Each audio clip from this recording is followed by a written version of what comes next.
Let's learn about generative research methods. Generative research is defined as a method of research that helps researchers develop a deeper understanding of its users in order to find opportunities for solution and innovation. Without a deeper understanding of your users and their motivations, you risk designing a product that no one really needs or will use. Interviews are considered a qualitative research method since they focus on the in-depth motivation and thought processes behind a user's experience. Interviews are the most common generative research method because they are the best way to answer the question, what don't I know? The in-depth one-on-one interviews involve talking with participants and asking them a set of non-leading questions about behaviors, beliefs, and habits. Generative interviews are used early on in the design process when looking for opportunities and ideas.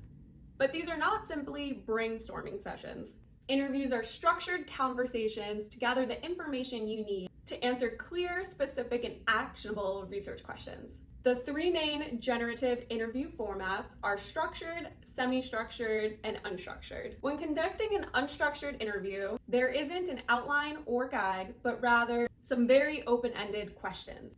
This allows the user to guide the interview. The benefits of unstructured interviews allows the researcher to gather large amounts of qualitative data, and they are the best way to get to know your user persona. This is the time to listen to pain points and problems that need to be solved in the product area. Some cons are that the researchers need to be incredibly careful that the questions being asked are neutral and non-leading to not influence the participants' answers. This can be difficult to those that are new to user research and testing. There is no control over the information that is gathered through this testing.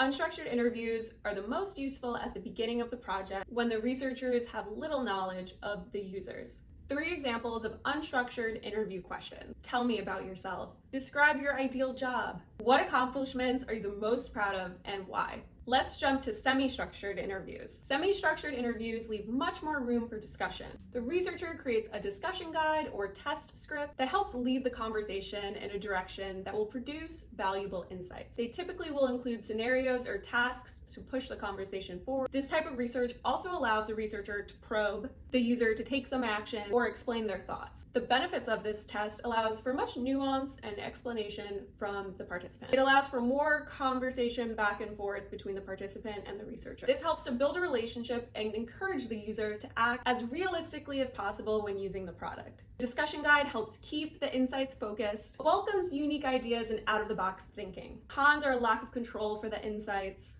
It's harder for the researcher to get reliable qualitative data when the interactions are unique from interview to interview. Semi-structured interviews are best when the research team is familiar with the user personas and has created a prototype for the participants to react to.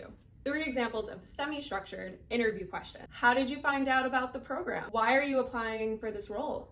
How has your career shaped your life? 3rd most popular method, structured interviews. Structured interviews are the same for each participant. They are meant to control the received insights from the test. Questions are largely closed, allowing for not much explanation. Sometimes the questions will ask for answers in the form of multiple choice or a scale. The benefits of structured interviews, they are fast and cheap to conduct, and therefore the best for a large number of participants. They produce a large amount of comparative qualitative data. The cons are that there is little room for nuance or explanation, and it doesn't produce a lot of actionable insight. Structured interviews are best for the end of the project when the product is close to being released or has just been launched. 3 examples of structured interview questions. Talk about how you would handle common job challenge. Give me an example of a time you had to perform an important job skill. Which other companies in your industry do you admire? Remember that in all forms of interview, you as the researcher need to be personally sensitive and adaptable, yet organized and responsible in adhering to the protocol of the session. Please let me know in the comments if you have any further questions about interview methods.